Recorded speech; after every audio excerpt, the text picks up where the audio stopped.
La detención en los Estados Unidos del general Salvador Cienfuegos le abrió al presidente Andrés Manuel López Obrador un flanco que hasta ahora parecía intocable, intacto y bajo control.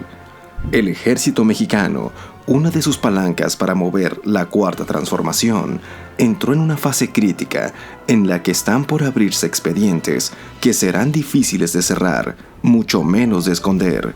El peligro es latente.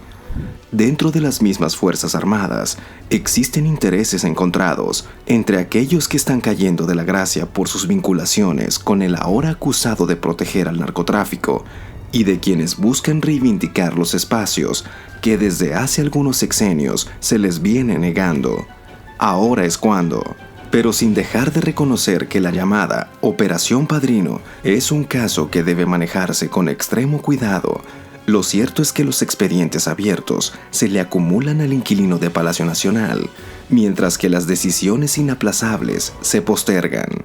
Dentro del gabinete de la Cuarta Transformación, arrecian las confrontaciones entre el bloque de los rudos fundacionales de la izquierda histórica y el de los técnicos pragmáticos que no aciertan a ser escuchados, mucho menos son consultados. El quiebre tendrá que llevar inevitablemente a un reacomodo del círculo íntimo presidencial, que tendría que darse en las próximas semanas, cuando muy tarde, en la primera semana de diciembre, cuando se cumple el primer tercio del sexenio, las simpatías presidenciales se inclinarán en favor de los rudos o de los técnicos. Pero esos jaloneos en el gabinete, que incluyen la disputa por las carteras de seguridad, energía, salud, agricultura y hacienda, no son ajenas a las confrontaciones por la dirigencia de Morena. El partido en el poder atraviesa desde hace 2 años por un proceso de sucesión en su dirigencia fuera de control, y esa crisis se da inoportunamente en la antesala de la definición de las candidaturas federales y locales del 2021, que pavimentarán el camino hacia el 2024, o antes, si fuera necesario. Ebrard o Sheinbaum. La primera factura de ese desorden ya se pagó muy cara, con los pésimos resultados electorales para Morena en Coahuila e Hidalgo, donde el PRI retomó un soplo de aire para instalarse en los hechos, al menos temporalmente, como la verdadera posibilidad anti-AMLO para el 2021. Pero las pugnas internas morenistas no son la única causa del resbalón electoral del pasado domingo. El cúmulo de expedientes abiertos sobre la corrupción de los gobiernos del PRIAN, sin que existan sentencias definitivas, desgasta y le resta credibilidad al gobierno de la Cuarta Transformación. El caso más emblemático es el de Emilio Lozoya Austin.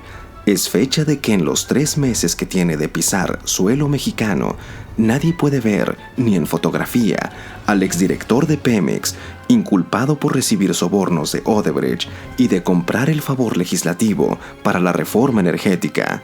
Existe desde la Fiscalía hasta la Presidencia de la República un silencio patinado de sigilio y debido proceso en torno a lo que sería un explosivo caso que prometía mucho, pero hasta hoy entrega muy poco.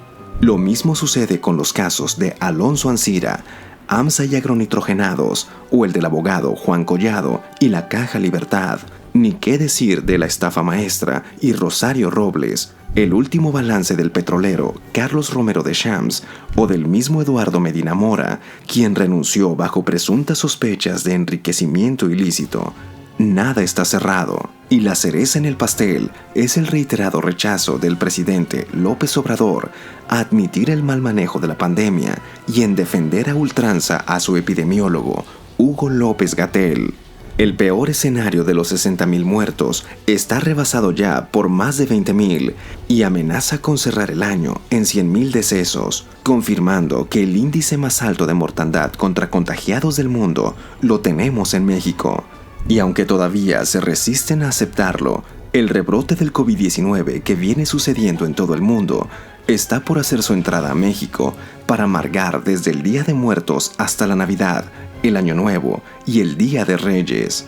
Por eso decimos que es la hora de las definiciones, porque las presiones sobre el presidente López Obrador crecen y amenazan con desarticular al gobierno de la Cuarta Transformación. El mantra político desde la oposición es que en junio del 2021, tanto el Congreso Federal como las 15 gubernaturas en juego las gane cualquiera, menos Morena. Las alianzas serán impensables, si no es que inconfesables. Si eso será posible o no, dependerá por supuesto del manejo de la dañada economía en los próximos 7 meses, de que el inquilino de Palacio Nacional relace su gobierno para darle el orden que hoy no tiene y sobre todo, sobreponerse a la crisis que la Operación Padrino le traerá con el ejército. Son demasiados los adversarios creados desde los diarios sermones del púlpito mañanero como para no esperar que vengan días de trueno, a menos que se pacte la paz.